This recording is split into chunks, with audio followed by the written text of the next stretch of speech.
Good evening and welcome to Discover Cal, the virtual lecture series that brings Berkeley to you. We hope tonight's program informs, enlightens, and inspires you.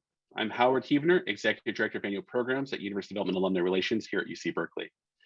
This evening, we'll be talking about a topic that represents a pressing concern for our campus community today, meeting basic needs at Berkeley and beyond. Thank you for joining us for this important conversation. A bit of housekeeping to start. We ask that you join us in creating an event that upholds access and inclusion and civility and respect.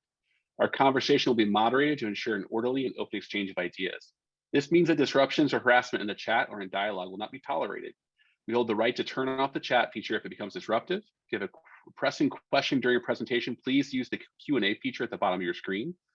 We'll also strive to ensure that we have time for questions at the end of panel remarks. While this is a virtual event, rules of civility apply as if we were meeting face-to-face.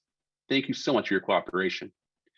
As we begin this event, we take a moment to recognize that Berkeley sits on the territory of the Huichin, the ancestral unceded land of the Chuyuchiño Ohlone, the successors of the historic and sovereign Verona Band of Alameda County. This land was and continues to be of great importance to the Ohlone people. We recognize that every member of the Berkeley community has benefited from the use and occupation of this land since its institution's founding in 1868. Consistent with our values of community and diversity, we have a responsibility to acknowledge and make visible the university relationship to the Native peoples. By offering this land acknowledgement, we affirm Indigenous sovereignty and will work to hold the University of California, Berkeley more accountable to the needs of American Indian and Indigenous peoples. We know that many of you are spread throughout the world on the land of other peoples and would like to take the time to acknowledge that ancestral history as well. I want to start off by saying thank you for your ongoing generous support of Cal. This includes the members of our Charter Hill Society and Benjamin Ide Wheeler Society members. These last 2 years have presented unique and complex challenges for all of us. And during this time, your support of Berkeley has been impactful, especially raising funds for our students adversely affected by the pandemic and in supporting our COVID-19 testing and research efforts on campus. Before we dive into tonight's topic, I'd like to provide a brief campus update for you. We're nearing the end of a busy spring semester, our first time in 2 years with in-person instruction as the default mode of teaching. With the return of students to campus, we see a great opportunity to rebuild our sense of community. I know that this is an important point that Chancellor Christ has raised about the need for us to build a campus community that is better and stronger than it was before COVID turned our lives upside down. Addressing our campus housing needs is a crucial component of improving your campus community, and this relates most directly to our topic this evening. Even with the support of financial aid and scholarships, many Berkeley students find that housing and other costs of living make up the most expensive part of attending college. The university is currently able to provide on-campus accommodations for approximately 30% of our current undergraduates. We have an urgent need to build more affordable and convenient housing. Our immediate goal is to ensure housing for all first-year and second-year students, as well as first-year transfer students. This requires doubling the number of beds within campus housing and developing all available sites. To be more competitive with peer institutions, we also aspire to triple the percentage of graduate students that the university can house. To this end, earlier this semester, the university broke ground on a major development to provide housing for our transfer students. The Helen Diller Anchor House is a 772-bed apartment-style project that will be gifted to Berkeley upon its completion, expected to be open in time for the 2024-25 academic year. It's being designed, built, and funded by the Helen Diller Foundation. Rent for each housing unit will be below market rate, and the building will require no public funds to construct or operate. Net income from the property will perpetually fund scholarships for low-income students at Berkeley. The campus also recently announced a model alliance with the City of Berkeley and several local organizations to support unhoused people who live and gather in People's Park, which will close soon when work begins on both student housing for more than 1,100 undergraduates and an open green park space. This plan includes transitional housing and help finding permanent homes, on-site housing, which we built and run by a nonprofit, and a drop-in center where community members can rest, eat, and meet with service providers. In addition to housing, students often face obstacles meeting their basic needs. Almost 40% of Berkeley students experienced food insecurity during their college career. Our Basic Needs Center, which we'll hear more about in the panel discussion, was the first of its kind on an American college campus. To round out this campus update, I want to call your attention to recent rankings of universities. Berkeley continues to be ranked among the top 4 global universities and the top public in the most recent US News Global Rankings. Our graduate schools and programs also scored high in 2023 rankings published at the end of March. Programs in English, history, sociology, and psychology each ranked #1 in the country. Chemistry, physics, computer science, earth sciences, and statistics all came in second nationally. The College of Engineering and the Goldman School of Public Policy are in the top 3 nationwide as were programs in biological sciences, clinical psychology, and mathematics. And a twist that surprised many, although hopefully not many here, Forbes magazine this past fall named UC Berkeley the #1 university in the United States, outranking several private universities. Forbes evaluated universities on broader standards of access and economic mobility, criteria which truly distinguish Berkeley in the landscape of higher education. This is a great segue to talk about our efforts to ensure we maintain Berkeley's leadership position and address the pressing issues of society. In the next 2 years, the campus is working to reach its goal of raising $6 billion for students, faculty, and research, specifically everything from scholarships and graduate fellowships to programs that expand access to a Berkeley education. Light the Way, the campaign for Berkeley, is now 92% of the way to reaching its goal. As we approach the final leg of the campaign, the university is laser focused on 4 core priorities: capital projects, faculty positions, the undergraduate experience, and graduate fellowships. Among capital projects, one of our top fundraising priorities is the Gateway, which will be a game changer. Located on a key north entry point to campus, it will convene and connect faculty and students from our core discipline of computing, data science, and statistics with others across campus. The work to be done at the Gateway will aim to solve society's most significant issues in health, climate change, and human welfare. You can find out more about these major priorities at light.berkeley.edu. Thank you. With that, I'm super excited to start tonight's topic. Our 3 speakers will discuss the imperative of addressing basic needs from a national to a local and campus level. Our first speaker is Hilary Hoynes. She's a professor of public policy and economic and holds the Haas Distinguished Chair in Economic Disparities. She also co-directs the Berkeley Opportunity Lab. Her research focuses on poverty, inequality, food and nutrition programs, and the impacts of government tax and transfer programs on low-income families. She is a member of the American Academy of Arts and Sciences and the National Academy of Social Insurance, and is a fellow of the Society of Labor Economists. Hilary, the floor is all yours. Thank you so much, Howard. And thanks to all of you who were here to enjoy this incredibly important panel on basic needs in Berkeley and beyond. So as Howard mentioned, I'm an economist and also a professor in the Goldman School of Public Policy. And the work that I do is focused on poverty and inequality in rich countries, primarily with a focus on the United States. And I thought that I would share some work that I've been doing with you today that sort of spans both my research interests as well as my sort of public-facing policy work that so many Berkeley professors are engaged in. So the title of my talk is Child Poverty in the United States, Reimagining the Social Safety Net. So let me start with a bit of landscaping of what we call in the Goldman School, defining the problem. So what you can see here is a comparison of the United States to many OECD countries, where the data is arrayed by rates of child poverty. The blue bar is the percent of the population of children in that country that live in poverty with income below some threshold. And what you can see is the United States, we're a very rich country, but we have very high rates of child poverty, particularly high by comparison to other rich countries that you can see among this list. A very important way to sort of get a little bit further into this data on child poverty is to array countries on the horizontal axis by how much of government spending is allocated to what the OECD terms family benefits. And then on the vertical axis is that same child poverty rate for different countries.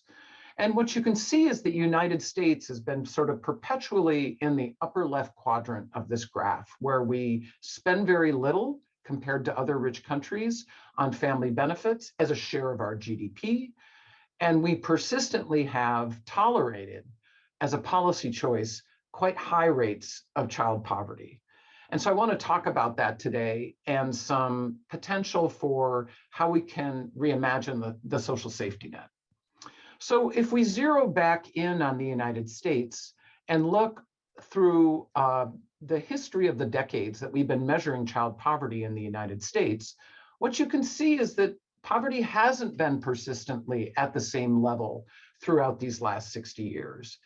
And further sort of investigation of these overall trends basically reveal that there are 2 different scenarios under which we experience sort of notable declines in child poverty. The first is when we engage in expansions of the social safety net. And the second is when we have particularly strong labor markets. So you see in those years leading up to the COVID pandemic, where we had a very strong macroeconomy, we saw quite dramatic reductions in child poverty. The same was true of the late 1990s, when we kind of last experienced such a strong and robust labor market that also affected those at the lower end of the income distribution. So with that background, going into the COVID crisis, characterizing America's social safety net for families with children, I would say that there are three things that make the United States stand out as a poor performer. The first, we provide very little of our social safety net in the form of cash. This is particularly for families with children of low income levels. Importantly, we use a lot of what we call conditionality. And in particular, many elements of the social safety net for low-income families with children are only available to those with earnings. So we have heavy utilization of work requirements. And then third, as we already saw in the last graph, we don't spend very much relative to our wealth and GDP towards trying to address this problem. So in the years leading up to the COVID pandemic, I was lucky enough to be part of this incredibly important National Academy of Sciences panel. And the panel was in part sponsored by my representative here. I live in Berkeley, Barbara Lee. And Barbara Lee and the bill's co-sponsor tasked the National Academy of Sciences to come up with recommendations of policies that had an evidence base that could be known to reduce child poverty by half within 10 years. And it turns out that at the core of our recommendations was something that we call a child allowance, which is an element of cash-based support that is widely used to reduce poverty and help families support the costs of raising children, that is used by many different countries. And as it turned out, during the COVID crisis, as part of the American Rescue Plan that was passed in the spring of 2021, with the Biden administration and Congress approving it, basically gave us a one-year experiment of a child allowance in the United States. And so what we saw in the 2021 tax year was a child credit that was provided to families with income up to, as you can see on this graph, over $100,000, experiencing a child credit that wasn't phased out, was available to those without earnings, as well as available to those with earnings. And in a kind of amazing pop-up amount of work by the IRS, the money was distributed in cash, check, or direct deposit payments on a monthly level, starting in July of 2021 and continuing through the end of the year. Now, this policy was included in Biden's work under the Build Back Better title, but unfortunately, because there's a lot of very good things in that bill, unfortunately, in my opinion, was not passed by Congress this spring. And so we're now in the situation where we had this child allowance or child credit for 1 year, but now this policy is now expired. If this policy had been permanent, it would be undeniably the most impactful thing America's ever done for child poverty, sort of on par with what Social Security did to lower poverty rates among seniors in the United States, whom before Social Security had the highest rates of poverty in the United States. Today, it's children that have the highest rates of poverty in the United States. So early evidence that studied this policy in 2021 showed that child poverty rates dramatically declined with the beginning of these monthly checks in July by about 25%. And similarly, in January of 2022, when the child tax credit was expired, we saw dramatic increases in child poverty. Additionally, important evidence on the ground that was made possible by tracking of the census during the COVID crisis through a new survey called the Census Pulse Survey has allowed us to examine a very important measure of household well-being, food insecurity. And food insecurity was highly elevated during the COVID crisis. And what we saw with these checks dropping in July of 2021 was dramatic reductions in food insecurity, precisely among those households that were receiving these new checks.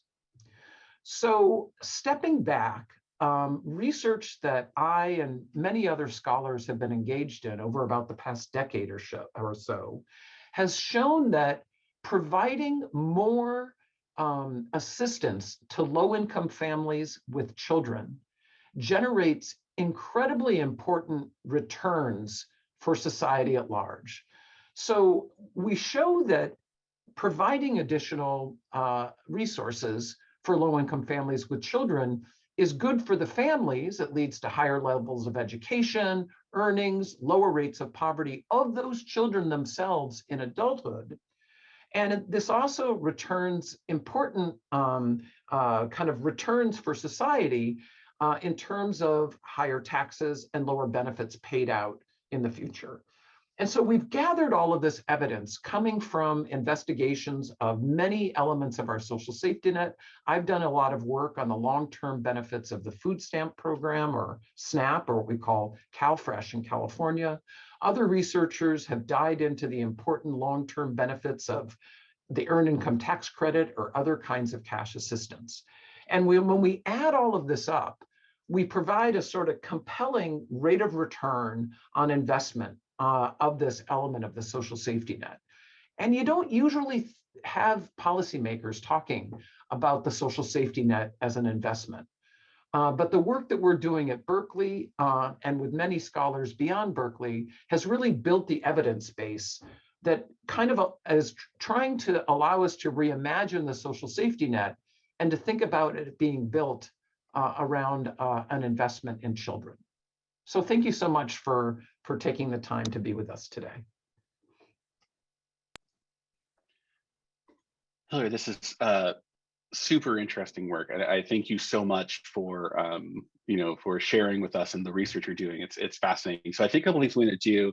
First, I want to remind our audience is to please use the Q&A for your questions. It'll be easier for us to make sure that our speakers can actually help answer your questions. But I think there's a couple of defining terms I want to get to that kind of bubbled up that it would be helpful to have people to be aware of.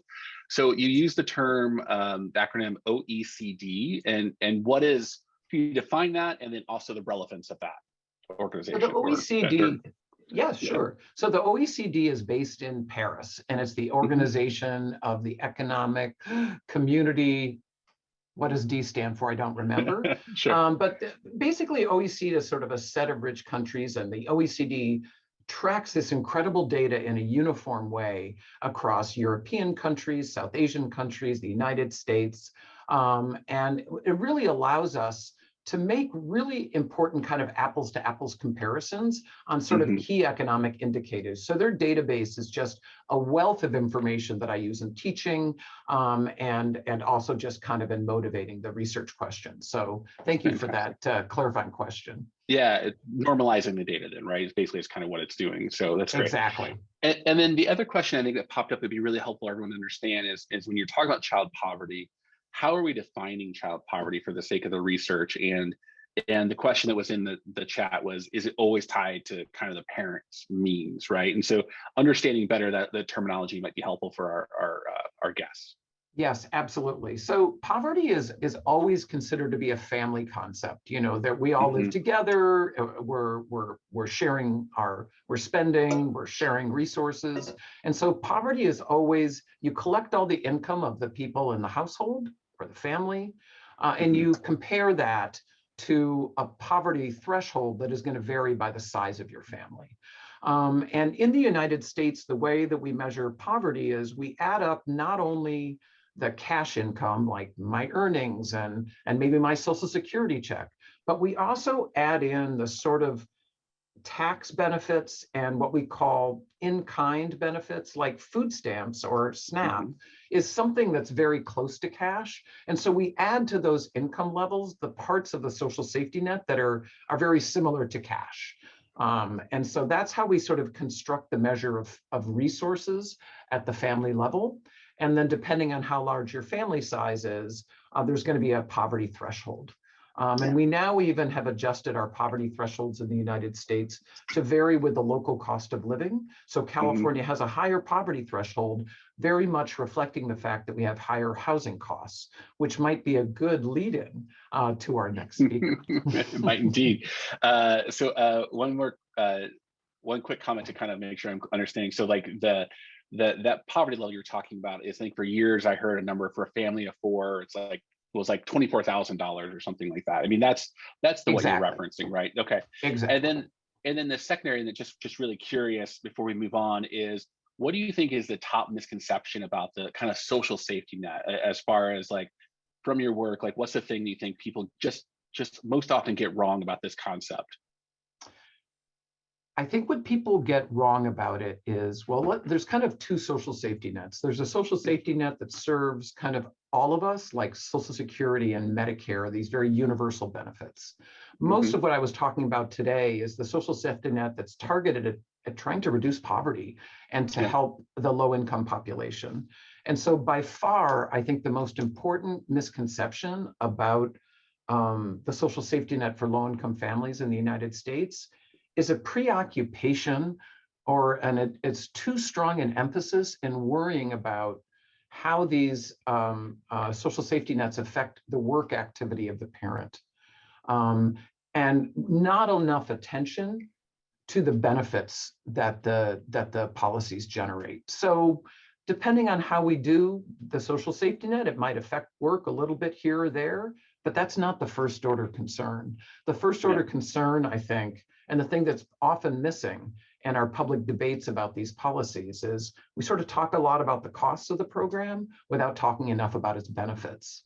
And so, that's sort of been the work that I've been engaging in the last decade to try to quantify the benefits so that we can appropriately consider that relative to the costs of the program.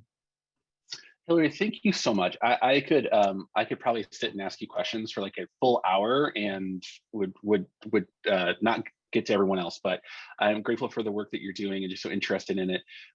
There's a few questions in the Q&A have built up, so I hope that you could take a second to do that. Again, thank you so much for your insights and thoughtfulness and the work you're doing. So thank you again. Thanks for having me. Of course. Now I'm excited to introduce our next speaker to build on this topic. Carolina Reed is a faculty research advisor at the Turner Center for Housing Innovation, an associate professor in the Department of City and Regional Planning. She specializes in housing and community development with a specific focus on access to credit, housing and mortgage markets, urban poverty and racial inequality. Her current projects include research to understand the rising cost of construction in California, the benefits of affordable housing for low-income families, and the role of inequalities in mortgage lending post-recession on the racial wealth gap. Carolina, the floor is all yours. Excited to have you.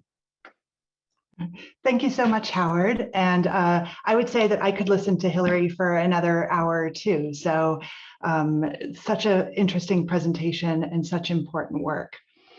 Give me a second. I'm going to share my screen. So my task today is to talk about housing. Housing is definitely one of the largest elements of a household budget, and certainly in California puts the biggest strain on household budgets. And it is definitely impacting students, as Howard said earlier.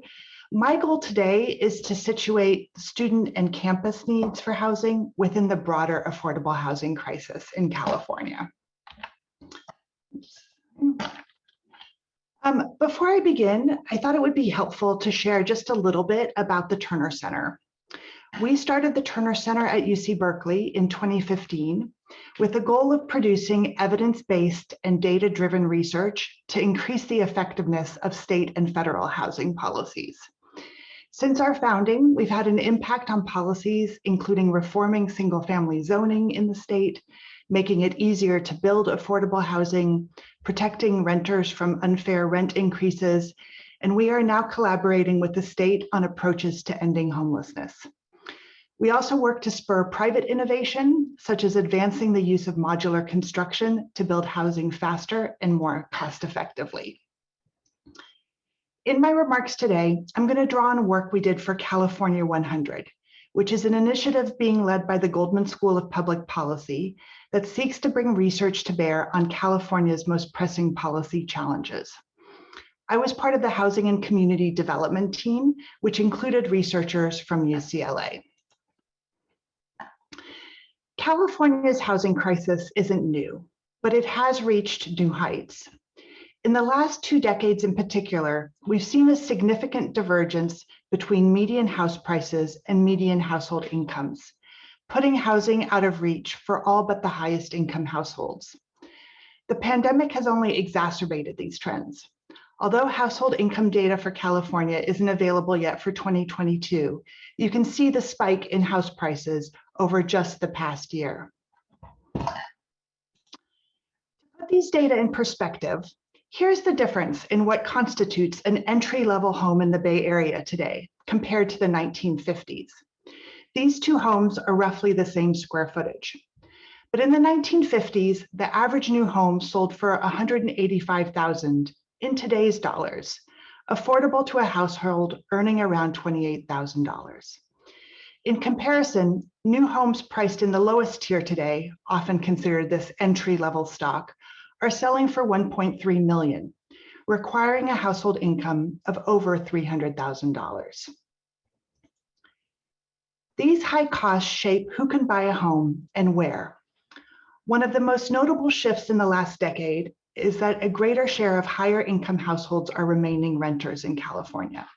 Households that earn above $120,000 have represented the fastest growing segment of the rental market. Because there's a limited supply of units, these households are placing pressure on the rest of the market, contributing to a rise in rents. As a result, lower income households here are spending an increasing share of their income on housing. More than 3/4 of lower income households are either cost or severely cost burdened, which means that they are paying more than 1/3 of their income on rent, leaving little behind for other basic needs. Studies have shown a direct link between these high housing cost burdens for low-income families and the risk of homelessness. Today, California has the highest rate of unsheltered homelessness in the country. While people experiencing chronic homelessness are the most visible, and they're often struggling with mental health and other challenges, the reality is that in any given year, 2/3 of unsheltered adults in California are experiencing homelessness for the first time, with the majority citing housing costs and economic hardship as the reason. High housing costs are also leading to gentrification and displacement. Lower and middle income households are increasingly leaving the state for lower cost housing markets, while higher income households are moving in. Even within California, we see evidence that low income and households of color are being pushed to more affordable communities like Stockton and the other cities in the Central Valley, lengthening commutes and creating a jobs housing imbalance. The deepening housing crisis is also exacerbating longstanding racial inequalities. We see racial inequities worsening among multiple dimensions: in displacement, in housing insecurity, in appraisals and the ability to get a mortgage, and in access to fair housing. I'm just going to highlight 3. In California, only 36% of Black households own their home. This share is lower than before the Fair Housing Act was passed in 1968, which outlawed racial discrimination. Eviction rates are twice as high among Black and Hispanic households, contributing to the cycles of poverty that Hillary was talking about and lower educational outcomes for children. And the homelessness crisis falls disproportionately on Black, Hispanic, and Native American and Indigenous households. So what's driving California's affordability crisis? As with most policy challenges, there are a lot of contributing factors, but I'm going to focus on two of the most important. The first is that California is not building enough housing to meet demand. At Turner, we conducted a land use survey of cities across the state in 2017 and 2018 and found that over 80% of them zoned the majority of their land only for single-family homes, with 10% of cities failing to zone any land for apartment buildings at all. Many cities have made it harder to build lower cost housing, setting minimum lot sizes, lowering allowable densities, adding cost prohibitive design and parking requirements, and taking years to issue permits for new housing. We are also finding that politics over local land use control, new housing, and California's Environmental Quality Act, or CEQA, have become increasingly polarized, preventing or delaying new housing developments, stalling the effectiveness of legislative changes, and raising the cost to build. The second underlying cause of the housing crisis is that as a country, we failed to invest in renters, similarly to failing to invest in the social safety net. Public spending for housing skews disproportionately towards homeowners, for example, through the mortgage interest tax deduction. For homeowners, these financial benefits are an entitlement, meaning that everyone is eligible and can claim them, or meaning that every homeowner is eligible and can claim them. In stark contrast, only 1 in 5 households eligible for rental housing assistance in California receives it. The lack of sufficient public subsidies also makes it more difficult to build enough affordable supply. As a result, we're just not building enough housing. This chart shows the gap in the number of units built during the last Regional Housing Needs Allocation, or RHNA, cycle. For those of you unfamiliar with RHNA, it refers to the housing targets that jurisdictions in California need to plan for to meet the needs of households at different income levels. In the last RHNA cycle, even though targets were set well below actual need, almost no cities in the state hit their target. And when they did build new supply, it skewed disproportionately to housing for higher income families. Quite simply, we will not solve the mismatch between incomes and housing costs if the state doesn't build more supply and increase public spending on housing subsidies for low-income renters. Luckily, we know what works, and there is considerable progress to build on. First, and Hillary touched on this well, we learned through the pandemic that providing financial assistance and renter protections work. Research has shown the effectiveness of the child tax credit, rent relief, and other measures taken during the pandemic in reducing poverty and housing insecurity. In addition, in the past few years, the state legislature has taken significant measures to improve how cities plan for housing and holding jurisdictions accountable to removing zoning constraints to new production. And the state has dedicated unprecedented levels of funding to addressing the homelessness crisis. The challenge now is to sustain and strengthen these efforts. The history of housing is filled with examples of policies that failed because they tried to do too little or were abandoned too soon. Thank you for your time today. If you'd like to learn more about housing issues in the state, I encourage you to visit the California 100 website. We have 2 reports on housing posted there, one that focuses on facts, origins, and trends, and one that presents alternative scenarios for California's housing future and the policy changes that might get us there. Thanks so much. Carolina, thank you. Where to even start, right? That is there's so much in that. That is the kind of yeah, maybe too much, right? But incredibly important. You know, it's such an important conversation. I think that you're thinking about the research you've done and the work you're doing at Turner. I mean, what's the thing that has surprised you most in the data you've collected? What kind of caught you off guard as you were looking at this data over the last several years? So I think that there's a couple of things. I think the skewed nature on how we spend money on housing in this country is certainly surprising, right? Like when Hillary was saying, right, like we think about a social safety net, we think about it as trying to protect and help lower income families. And in fact, most of our public subsidies are actually going to higher income homeowners. Almost, double, if not more. And so I I think the question for me becomes then, what's the question and what's the role of government? Shouldn't it be to support lower income households? And shouldn't we be spending more there? I think the other thing that has become really interesting to me, and I didn't realize this, was that a lot of California's housing challenges really began in the 1970s and 80s. That's when we created the environment, sort of the policy context for today's challenges.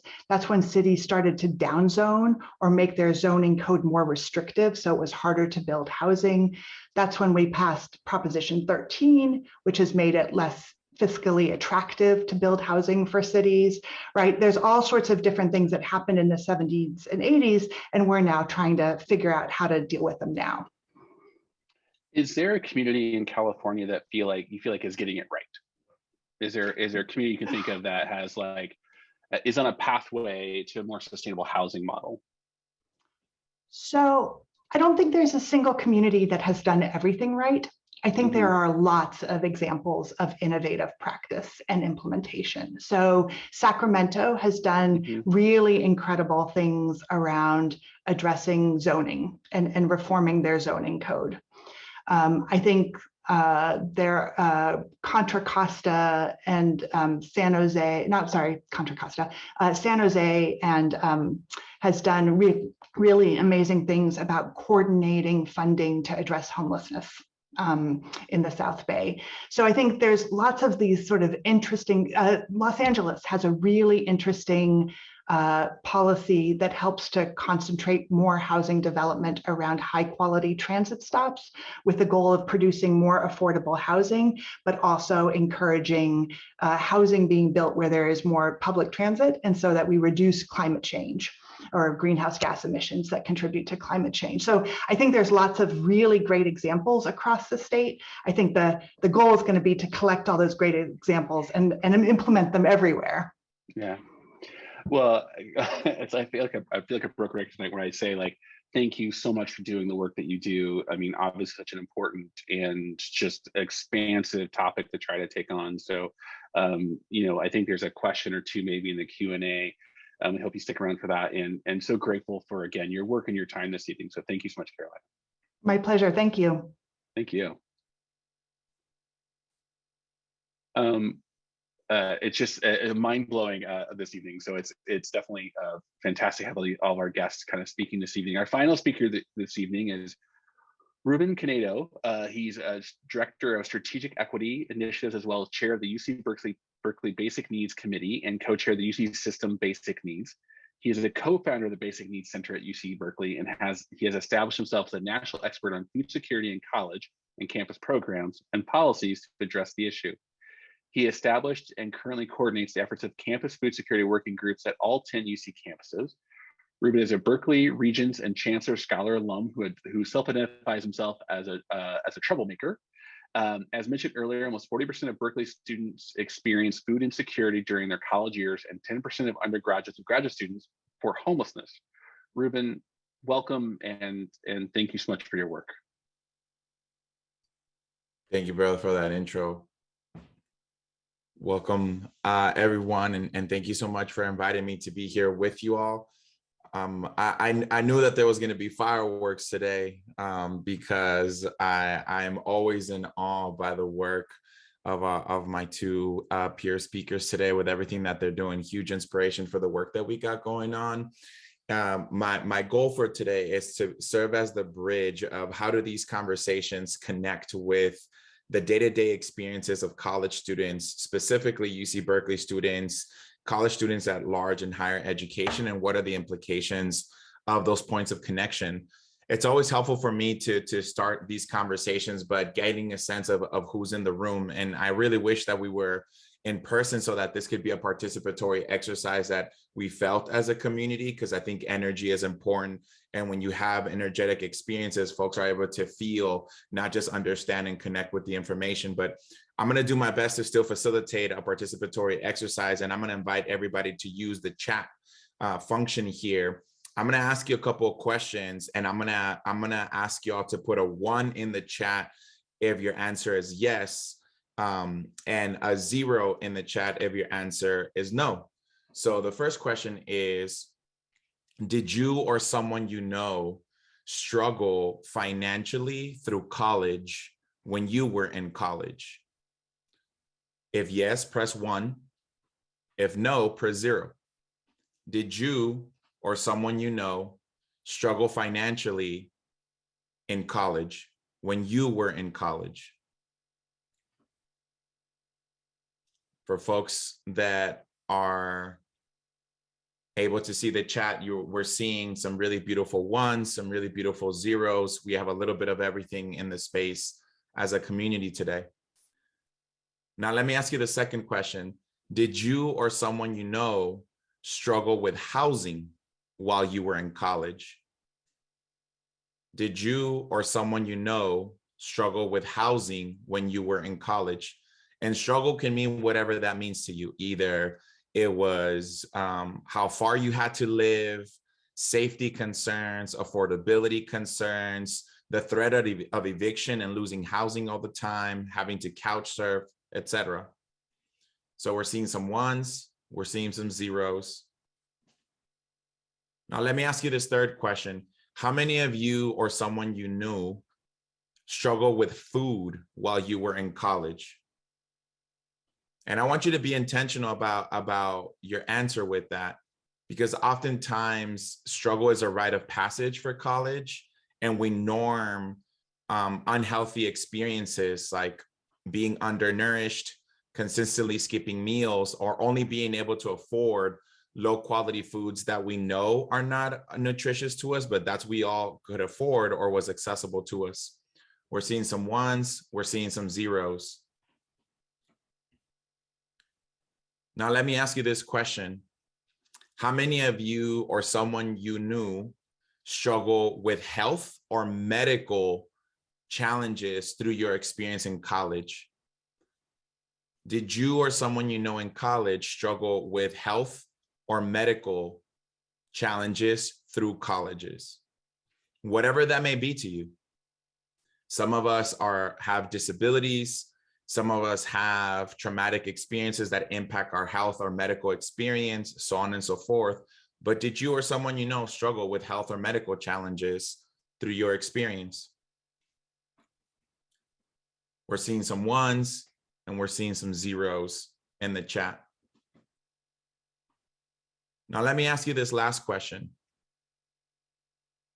Did you or someone you knew in college have someone from the university that you attended, the college that you attended, give you a phone call, send you a text message, send you an email, whatever the form of communication was when you were in college, to proactively share with you about resources, programs, and services that could support you financially, with your housing, with your food, with your health or medical experiences as you were moving through college?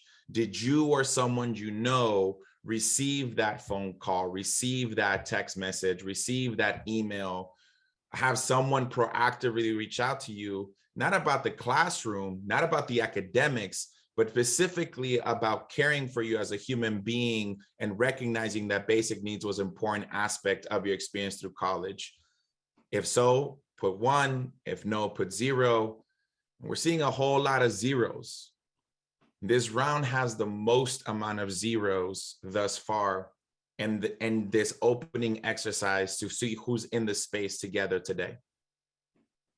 Thank you all so much for participating in that exercise. If we were in person, we could have done a raise your hand, stand up, otherwise signify, so that we could feel the energy and the movement in the room, that some of us experienced the challenges that I mentioned, and no one was there to norm those challenges and invite us into some support and some resources. Some of us did not experience those challenges, but our peers did, and we knew about that. And no one was really there to support us with that specific area of our development. And some of us didn't experience those challenges and also did not have anyone in our circles that were experiencing those challenges. And therefore, when nobody reached out or informed us about those challenges, it didn't have much of a negative impact of us, because we weren't experiencing those challenges. We have a little bit of everything in this space right now. Thank you all so much for participating in that exercise and making this very real. As we're reimagining poverty and the eradication of poverty, as we're naming the overwhelming abundance of data that affirms the housing injustices that are taking place in our communities, local, regional, state, national, and in global context, oftentimes we forget or we remove college students from those conversations. It's almost like we have this cognitive dissonance that is taking place where we recognize the data, we understand the overwhelming challenge, and the dissonance happens in some way, shape, or form that we cannot believe that our college students are experiencing that, or that they have enough resources that would protect them and shield them from that, be it ableist frameworks of they're too intelligent to be suffering, and what does that mean? Or if they got into Berkeley, they can figure out how to navigate their basic needs, et cetera, et cetera, et cetera. I'm naming that so that we can invite and be intentional about saying something is going on in our communities, in our societies, that we can theorize, we can analyze, we can report, we can write, we can produce policies, we can move budgets, but consistently something is happening that is keeping college students out of the conversation. So my attempt for today through that exercise and by lifting that is to say, how do we lift college students in right relationship with our communities so that we don't reproduce the hierarchy of human value, but rather plug them in and say, what are the opportunities? What becomes possible? How does the imagination expand when we include a community that historically has not been included in the conversation? Because in absence, there's opportunity, and there's opportunity, there's transformation if the values are centered in our values of our Basic Needs Center at UC Berkeley and our values of basic needs as a movement in higher education, centering belonging, centering equity, and centering justice, unapologetic justice, because we need to name the fact that our federal government is actively choosing to utilize more resources in our defense spending that has no limit, even though we are larger than the next 30 to 50 defense spending countries combined. And we're not providing those resources to take care of our communities at home. We're not providing those resources for colleges specifically. The federal Pell Grant used to take care of 80% of the total cost of attendance and is now an abysmal 20%. So when people say, but I was able to work my way through college and I graduated without any debt, that is no longer the economic reality of these students. Students in the 60s and the 70s with financial aid packages, resources, and working their way through college could do that.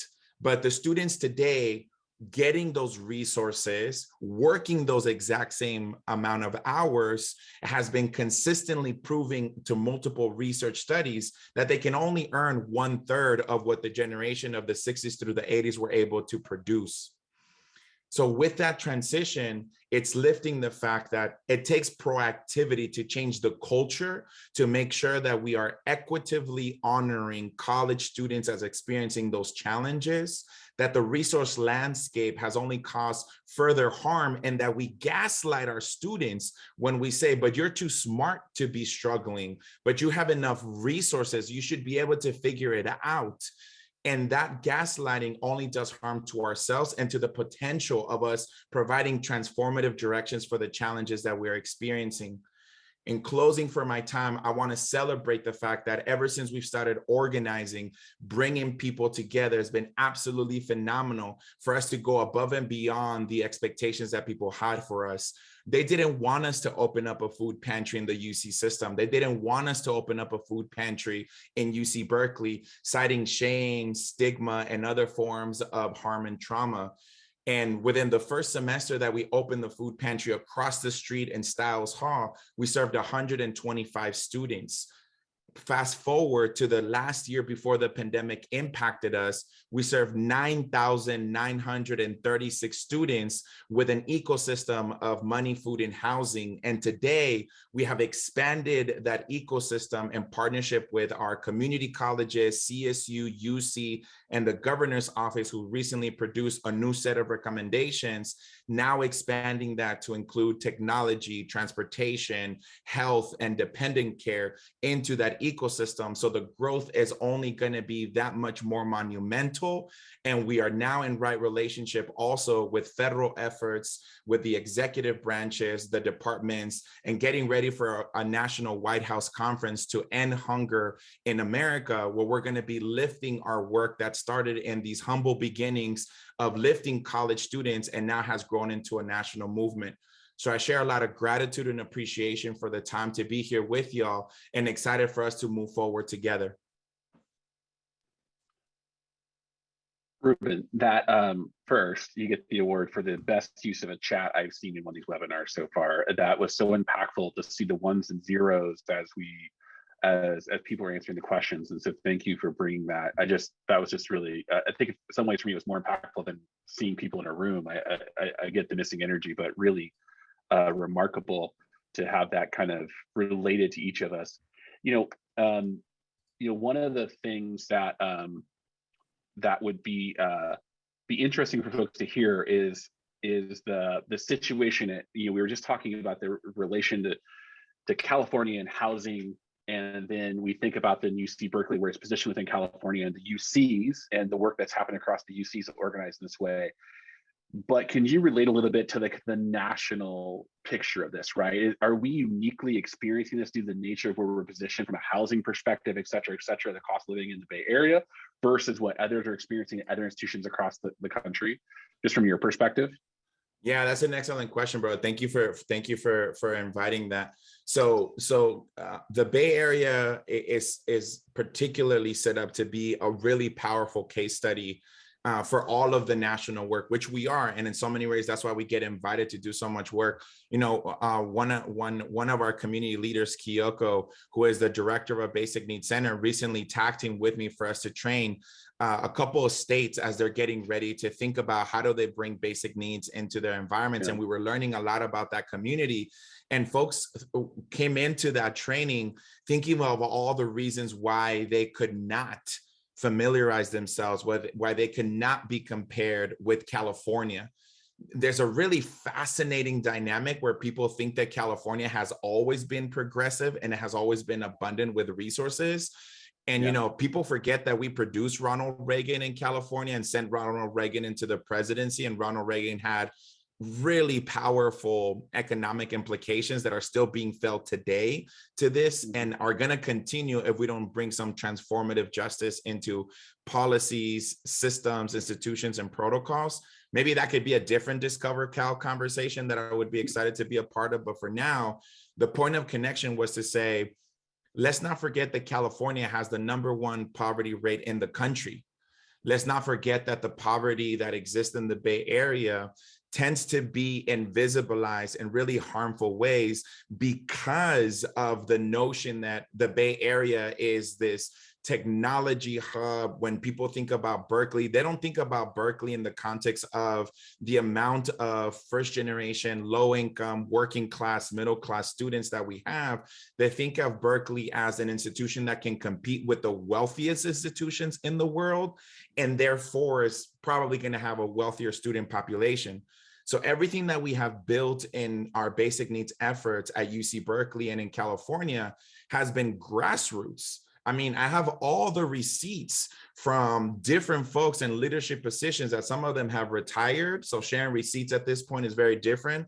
And folks who are currently in leadership roles who have consistently struggled to believe that basic needs is such a challenge, to believe that there was such a need. And when they see the data, I think they're starting to change, especially when the latest data asserts that the major metrics of success for higher ed, access, affordability, retention, persistence, performance, and completion, every single one of those, when students have their basic needs, significantly outperform students that are experiencing basic needs challenges. So absolutely, everything that's Yeah. going on here is a case study and can be provided as a national conversation. And that's exactly what our goal is, to change federal and national policies, institutions, and systems in better directions. It's really it's just remarkable work, and I'm so grateful for you to share it this evening. And we've got a video we're going to show about the Basic Needs Center before we wrap up tonight. I think one of the things that's interesting to me and kind of listening to the conversation is also the role that states have played in the divestment of higher education over the last 20 years in the state of California and other states, and how that kind of adds into this thing you're talking about, the Pell Grants as well. If there was one action that our guests could take today in support of the work you're doing with our students, what do you think that action would be?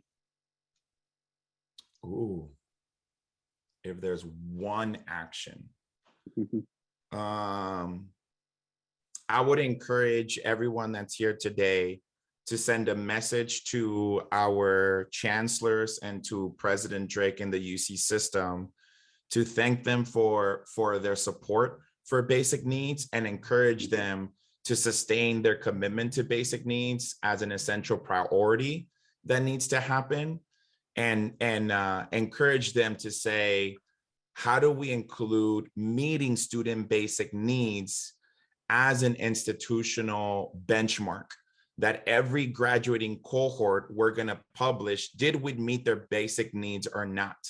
And I think when scores, when we talk about UC Berkeley being in the top 4 universities in the world and one of the top universities in the country, right? That we start attaching those scores to how healthy did students come in and graduate? Were their basic needs met in their first year compared to their final year? And once we're meeting students' basic needs and health outcomes, I truly believe that the academic performance and completion is gonna be above and beyond our imaginations. That's fantastic. I thank you so much for that. Sorry putting on you the spot. It's one of those things where I like to want to make sure. I love that. Yeah, bring all those questions. Yeah. Well, I want to recognize time. I want to recognize our guest time. Thank you so much, Ruben. There's some questions in the Q&A that people are interested in your takes on. So I hope you have a second for that. I want to thank all of our panelists this evening for just such an interesting conversation, such an important conversation. And I'm so grateful for their time. It's just such a powerful conversation. I'm so excited that we were able to do this evening. We are grateful to our panelists and to each of you for your support of Cal, for the work you do, for the support you have brought to us. We'd like to close tonight's event with a brief video about the Basic Needs Center and how it is connecting students to food, housing, financial health, and other resources. The stories in this video are moving, and I hope you find as compelling as I do. And I'm just incredibly grateful for this opportunity to be part of this. And thank you all, and good evening. And of course, as always, go Bears.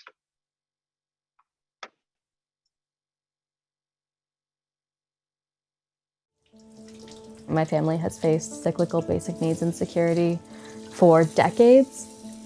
I came off to college, and I think it was food insecurity on a different level.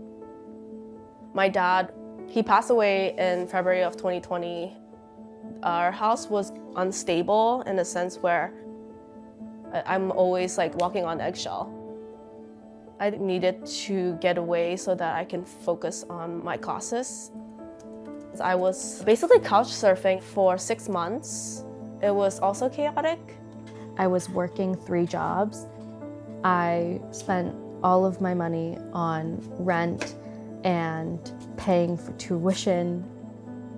I remember going to bed every night crying because I just didn't know if I would be able to do it for another day.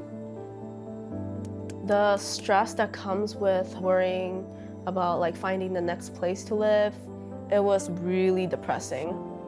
I felt like I was going to fail all my classes because of the housing instability. Basic needs at the moment is in a real crisis point. It's really important to understand that students don't come to our campus on equal footing. A lot of students have to stop out or withdraw because of these basic needs concerns. What were to happen if we meet the basic needs of all the students? And all you have to do is show up to class and learn. I found the Basic Needs Center and I found everyone involved, and it felt like magic. It was so amazing. The Basic Needs Center provides both emergency and prevention services, really focusing on food, housing, and finances.